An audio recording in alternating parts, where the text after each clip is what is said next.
I think we're in a good spot considering we're at as good as the health that we have been at all year. Getting some guys back. Sunday was a good starting point for us as a defense, and we're really just trying to continuing to build, and fix some of the small things that's going on with our defense right now. But overall, I think we're in a good spot right now. Being it's week 15, and we're able to put a show on like we did last week. Is this a championship? We don't know if it's a championship defense until we win a championship. So, we'll see. Do you think you have the makings of that talent to do that? I think we have the players in the locker room to do it, but like I said, when you step out there week one, training camp and things like that, everyone says they have a championship defense. So, until you win a championship, you won't know that answer. From defense, just how this group has improved overall in that area? I feel like we're getting better with gap responsibility, gap integrity, and just being where we need to be. Whether that's secondary defense or the front line, we're handling the right gaps, handling our responsibility, and not trying to do too much. Do you think your Mike is getting a lot of attention? Trayvon Reed and Big, you got Randy doing this thing, DeMarcus back. What about all the role players that people might not know about that all of you guys seem to be playing at a high level as well? We're just going out there and playing football. At the end of the day, we're here to win. We're trying to win a Super Bowl. So, if those guys are getting the attention, they're getting the attention. We win a Super Bowl, we all get a ring, not just those guys. So it really doesn't matter, to the rest of the guys in the locker room that's going out there and doing their job and playing good football, but may not be getting the recognition. It's just one of the things that comes with it. You just continue to play good ball and let everything take care of itself. Why did you sign here? What was it about here that made you want to come here? Did you have other options that you were looking at?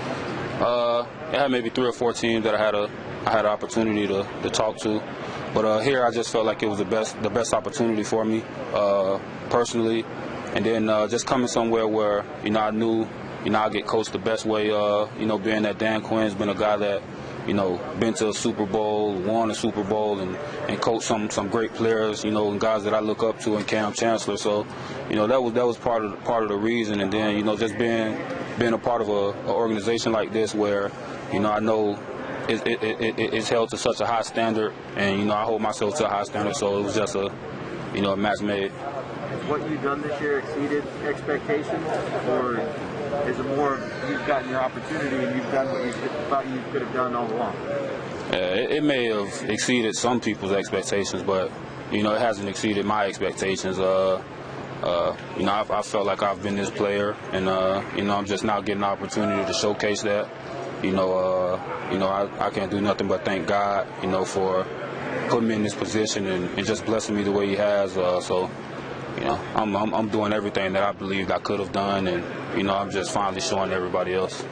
You mentioned Cam Chancellor. Is that a guy who you feel with your body type and how you play was similar, and that made a lot of sense to get your Dan Quinn because he's worked with you? Early on in my career, I just looked up to him, just being that, when you're a 6'4" guy, and it's not many guys, of my stature that plays the position, you kind of look around and try to find guys that had success that's similar to my stature. But I wouldn't say, as far as his play style, I mean, we're two different players. We have 2 different play styles, and, we do a lot of different things. So, I just looked up to him as far as being a guy that, I just like the way he plays the game. He's an enforcer.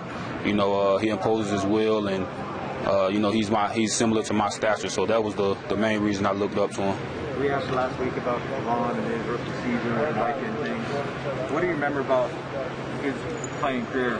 I can't imagine you remember his rookie year, because I think you're like. Yeah, I don't. But as far as just the things my uncle did well in his career, I just remember him being a fierce pass rusher.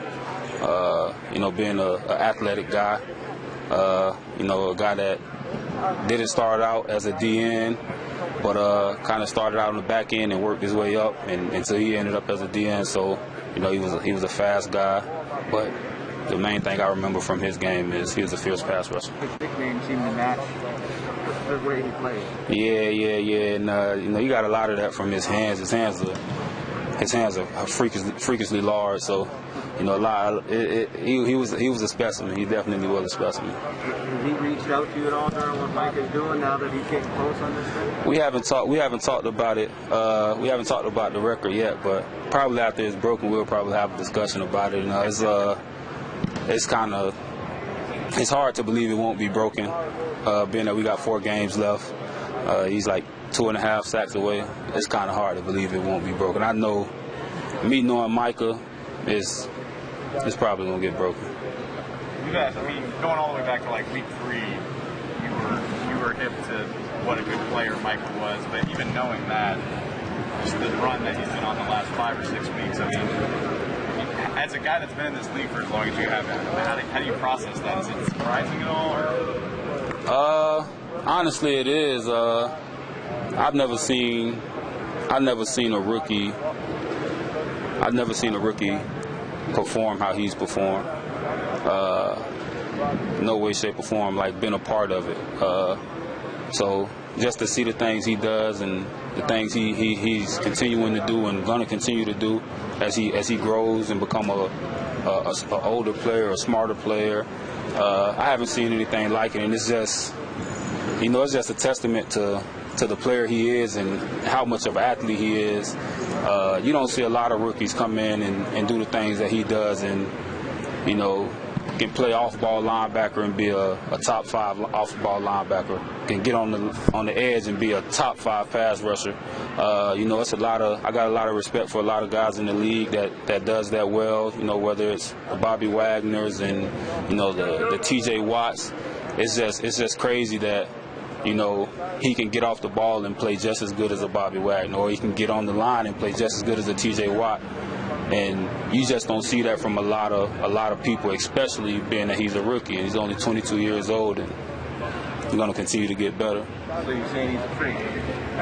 Yeah, he's a freak. He's definitely a freak.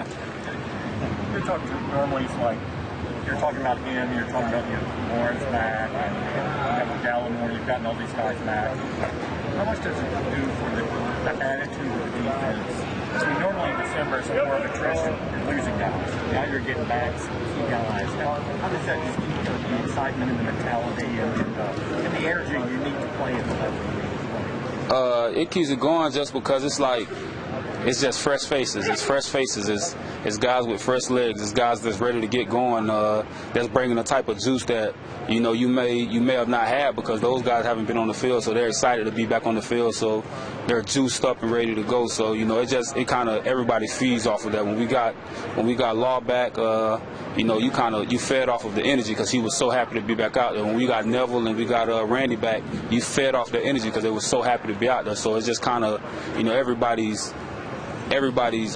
happy that, you know, we got those guys back, and it's just, you know, we're ready to see where we can take this thing and what we can do with it. Yeah, that's hard to do this time of year, just with what you guys do to your body and just having to play that level every week. I mean, it's got to be refreshing, I would think, mentally for you guys to have all that. It is. But the number one thing I believe we have that, you know, some teams may not have is depth at every level, where, you know, if a guy goes down, you got another guy that can get in and get the job done. You know, you don't have that a lot of places where, you know, you missing Randy and, you know, you got D-Law and you got Dorrance, or D-Law's hurt and you got Randy and Dorrance, you got Bash, you got a lot of guys that can step up and play good ball, you know, on that front level. You know, you got Osa, you got Neville back, you got Tristan.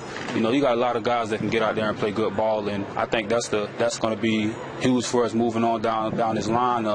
You know, and trying to have a stretch where, you know, if somebody goes down, you know, we have the depth to get back out there and keep it going and don't have any drop off. Thanks a lot. All right, thank you.